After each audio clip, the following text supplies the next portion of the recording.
That's how we roll. 93 Rock. All right, we're here with Pop Evil. I'm Cutter. Pop Evil playing at Moe's Ridgeway in Neenah, a band that's just released their second record. I think first what we're going to do, since all five guys are standing here, is go around and have you introduce yourselves and tell them what you play. I'm Dave Grass, guitar player. Tony, guitar. Lee, the singer. Chachi and the drummer. Matt, hair swinger. Whoa, what was that? Hair swinger? Lead hair swinger. Lead hair swinger. I like that. You know what I love about Pop Evil is you guys being from the Midwest, Grand Rapids, right? Right. Yep. Michigan boys. You guys love Wisconsin, being from Michigan. I'm not going to lie. Love Wisconsin. I like there, man. Yeah, absolutely. Yeah. Well, neighbors. I like kind of. Oh, we're neighbors. Yeah. Hi, neighbors. You guys are, just going back a little bit, though, you guys are the prime example of a local band that was kind of in a city that kind of willed you guys to be a big band and be around. Talk about that a little bit. Yeah, I mean, you know, it was a lot of hard work in the early years. You know, we were playing every cover show that would pay us to kind of save up as much money as we could and, you know, get an opportunity to work with a great producer who our first producer we worked with was Al Sutton, who did a bunch of stuff with Kid Rock in the early years. And you know, it kind of catapulted us to that next level of just having a great sound and a great couple songs, and that kind of triggered, you know, more of an interest for more recordings and led to, you know, our first release, which was Lipstick on the Mirror in 2007 and 8. I think in our area, man, we were the hardest working band around. You know, like whoever was working hard, we were gonna push boundaries and we're gonna do more than they were doing or whatever. You know. Well, no, you guys were all from different bands from that area, right? And then you guys kind of got together, kind of a little best of the best of the area. Yep. Yeah, I think we all started our own bands originally and realized that, you know, sometimes when you first start a band, there's people who are more serious than others, and we were all kind of the most serious elements of the people that we knew and the bands that we were growing up with, and you know, I kind of think with most local bands that are doing it, everyone starts local. It's that drive that gets you through that first obstacle, which is being a local band. You know, it's real tough.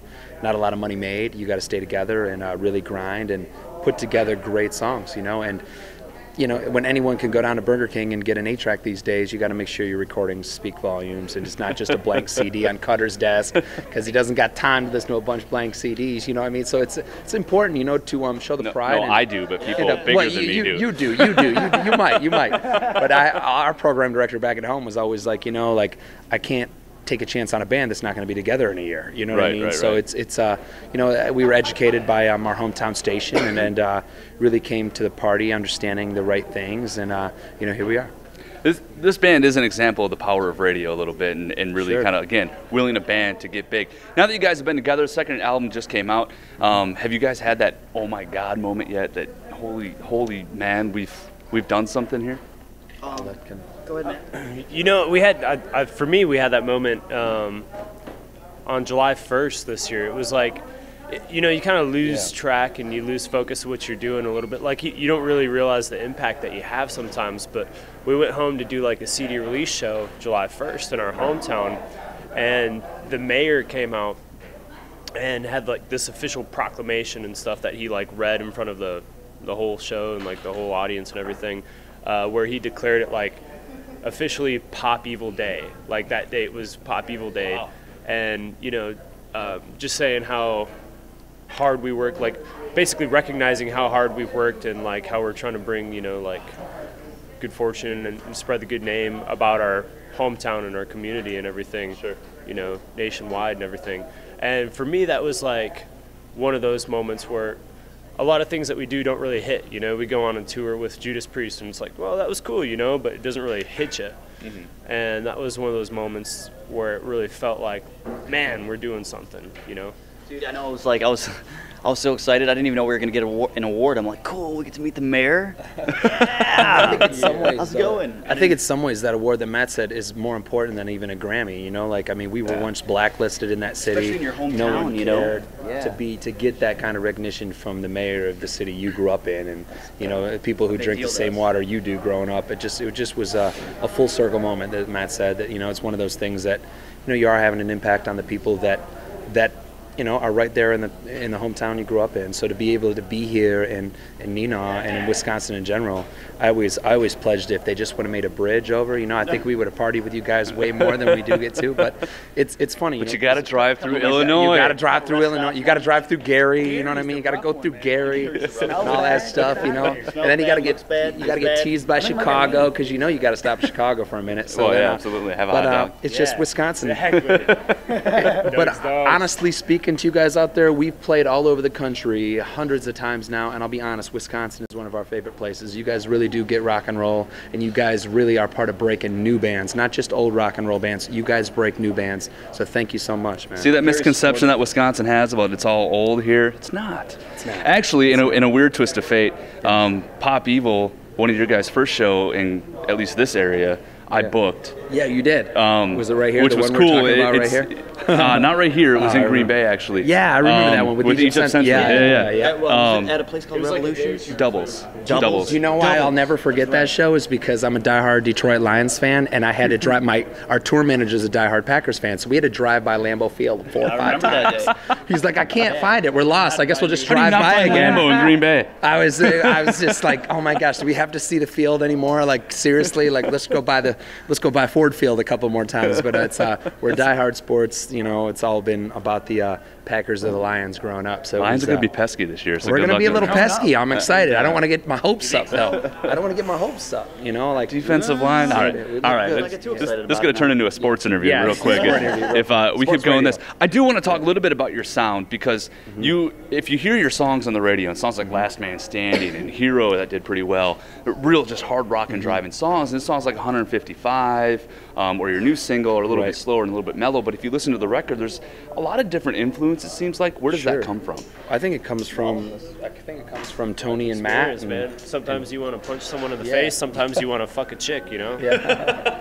And it's cool because like all of our different musical tastes all blended together, and we're very lucky to be able to have it work. To be able to play our band too, like Dave and I kind of grew up together doing and writing, vibing, and Matt and Tony kind of grew up together in a different era, vibing and grinding, and we wanted it to be Pop Evil for exactly that. Everyone's tastes and likes and opportunities, as far as writing goes, can have an opportunity with Pop Evil. So whether we want, like Matt said, whether we want to be hard and heavy, which is Last Man Standing, which is totally brought musically from these two, and then of course more the ballads and the rock, the more bluesy stuff coming from Dave, Dave and I. So it's kind of a nice kind of thing we got going on with each other to write and to challenge each other, personally, and being like, look, I never would have wrote that if it wasn't for you guys. I never would have wrote the lyrics for that if it wasn't for you guys with that sound. Or I would have never wrote the solos to that or more rhythms to that if it wasn't for some of the acoustic stuff that I was doing. These guys, it is a very give and take, and that's what I think bands should be about. It's not like one singer guy trying to do everything and these guys following me, the Lee Kakati band. It's our band, it's Pop Evil, and can't wait for the future for more jams. Last Man Standing was used in UFC fighter Frank Mir. Did you write that song particularly for that, or did that just kind of come about? No, that song was exclusively to try to help motivate us from the record label we were in. It was like if we want to. It all comes back to the record label. The angry songs all come from that. If we want, it's like if we want to be the band that stands the test of time, we got to write the songs that connect with people, and it was kind of I think a precursor to what we were hoping that we would be the place that we're in now, to be like, hey, we're going to get through this. I don't know how. But at the time we wrote the song, we knew that the label wasn't doing anything for us, didn't really have any plans to do anything with us. So we wanted to just say, hey, guys, we're going to write the songs, let the song speak for itself. And, obviously I'm very sports driven. The guys, we're always competitive with each other. And it was one of those things that was just very easy to kind of slide right into the athletic realm. And it's been amazing how much the athletic world has kind of embraced the song. So, it's always cool. Let it continue. Let it be an anthem. It's got to be cool turning it into a sporting event and hearing your song. Hey, man. Jeez. Well, we've been a lot, man. Red Wings games and you name it, man, yeah. The Green Bay Packers NFC Championship game right there.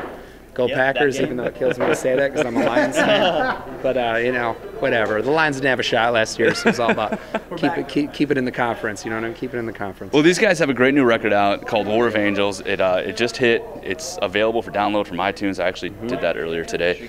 Thank you. You're welcome for supporting it. It only cost $8. Yeah, it's dirty. It's $7.99, even under $8. So there you go. What's cool about the record though is it's your sophomore record, but I'm telling you right now, it does not seem like there's a sophomore slump with this record. This is a sophomore push. No, so congratulations very much on a great record. Now, I put out on my Twitter and my Facebook page if fans had any questions for Pop Evil. So we got a couple. I just picked 3 at random. Absolutely. So I love the names on the internet, which are phenomenal. My random Jukebox asks, what album can you guys not live without? Destruction, Guns N' Roses. One more time? Appetite, Guns. Yes, that's very cool. I was going to say that too. The Great Southern Trendkill would be one. I think me and Matt can both agree on that. Gotta love some Pantera. I think the Milli Vanilli record was a great one. This is over. I'm just kidding. I don't know. It feels like everything. I don't listen to records anymore. Because you're in it nonstop. I think I listen to songs. But all those that they said, I'd just go with Michael Jackson record. You know what I mean? I mean, those were archival. You really can't deny a Michael Jackson record. There's nothing wrong with that. I got to be a little different. I can't just say the obvious. You know what I mean? I'll go there. What about you, man? Yeah, and you guys are taking the good ones, Appetite and Michael Jackson. I'm gonna go with "Stick It to You," Slaughter, because nobody else is gonna say that. I love that album a lot. I like The Vault too. Is up there. Ladies. I got 2 solids: 9 Inch Nails, Pretty Hate Machine, and Marilyn Manson, Antichrist Superstar. There you go, a little industrial. I'm going with you. All right, next. His gal Deb asked, who I think follows you guys around a lot. From Do you really? Yeah. Jukebox. What's his name? Up in Michigan, like he was at Chesaning Boat Show. I can't think of his name. Oh, I know what you're talking about. I don't know. Oh, yeah. all I had to do was put at Pop Evil Music on Twitter, and boom. Know everybody. You know what I'm saying? Anyway, his gal Deb asked, do any of you guys play any other instruments other than what we see on stage? Skin flute. Skin flute. Nice. I played saxophone since I was like 7 years old, something really? like that. Okay. I played saxophone since I was around that age, long time. Sax player too? I am. Nice. Yeah, the saxophone solo is coming back in pop music. I'm just. It is. Sexy, It is. classy stuff. Oh, dude. It is. What about you? I play them all. I play them all good, not great. You know what I mean? So it's enough to write. But I grew up on the violin. I played the violin in high school till like 8th grade probably, and then I started playing football, and then I just dropped that, and then choir. I did choir. Next thing you know, here you are. I did choir though for the wrong reasons, for the girls. You know what I mean? So That's not the wrong reasons. Are you kidding me? well, it wasn't for the music at the time. But here we are. So It worked out. It worked out. And as the lead singer of a rock band, I'm sure you get girls. Yeah. What about you? Dude, for me, it's just always been guitar. Never. Yeah. I tried to learn piano a little bit once. I think I learned like a little bit of a Chicago song, and piano, actually. I learned a little bit of a Chicago song. Like, and don't tell anybody else, but the 25 or 6 to 4. Titanic theme You song. did the Titanic one? That would be so sweet. On piano, whatever. Don't tell anybody. See, that's how you guys get. don't That's how you tell get anybody girls. That's how you get girls. Learn the Jamie Titanic Foxx. song, you'd be all right. Yeah, Jamie Foxx. But yeah. From like 4th grade till sophomore year of high school, I played percussion, and then I started playing guitar. I've always wanted to be a guitar player. Gotcha. Very cool. Well, that sounds good. All right, last one. Bitter Bastard 80 That's an awesome name. asks, what's the best and worst albums you have heard thus far in 2011? You don't listen to any anymore, so you can't answer, but Well, I'd say Pop Evil record is, you know what I mean? Sorry, no plug there. No plug the worst one or the best one? That's I'm the kidding, only one I'm I've kidding, listened I'm to, kidding, so best I'm kidding. and worst. I don't know if I've listened to really listened to anything new, like a whole ton, like anything recent, all the way through. I don't think. I gotta say for best one, surprisingly, and sorry, Cavo, I love you guys, but I downloaded Champagne on accident, and I got the whole album, and the whole album's amazing. So that's gotta be Cavo my record, best. yeah. I like the last Avenged album. That was good. Avenged Sevenfold? Yeah, Nightmare. That's a good record. I don't know about 2011, but because like the stuff I'm listening. Well, okay, to go back like, to recent. Yeah, 2010, Yeah. right? 2010. I'm trying to think. I got it. I'm not gonna say best, but a huge surprise for me. I really liked Kill Hannah's newest album a lot. They're from Chicago, I think. Wow, Kill Hannah. I haven't heard their name in a long time. It was like 2010, I think, maybe 11, but that was a great surprise record. So it's cool. Okay, I'm thinking best. I have great songs. I mean, I liked a lot of the Skillet songs. I liked the new Theory. Sure. I liked. I like the new Incubus. I heard a couple jams on. I mean, I'm a huge Incubus fan, so I mean, I don't care what they put out. Pretty slow. It's chiller. I get it. Hollywood Undead. Hollywood Undead tracks that get me pretty good. So I think we listen differently though, because when we know the guys, like we listen different. Like if That's they're always cool, they're cool. If they're douches, then you don't ever listen whether it's good or not. I mean, I think an album that we forgot to say though, an album not that we love that we forgot to say is the Drowning Pool, because they're so awesome. Yeah. Step and our up. boys in Egypt Central, man. Egypt Central. Their new I stuff. just listened to that new record last week. The That's new Egypt good. Central. You're exactly right. I knew I'd forget one. There's a great one. Newest album. Well, it's not really that new, but like the last Shinedown record. That was great. That was a good record too. I mean, it's not like 2011. All right, you have your playlist to go download now. There they are. And of course, the Pop Evil record, War of Angels, in stores now. Buy that. You know what's exciting for me personally is seeing with you guys having a great second record and Egypt Central having a great second record. I go back to that show because that was the first show I ever booked that I made money at. Yeah. So, I like making money. I like that. That is a good thing. It helps. I'm so ecstatic personally to see you guys do well, and thank you for coming back to Wisconsin, and thank you for taking the time to talk to us. You've been there man. since the beginning. This guy's the man. Thank you guys so much. Do it up. All right, Pop Evil, go buy their new record.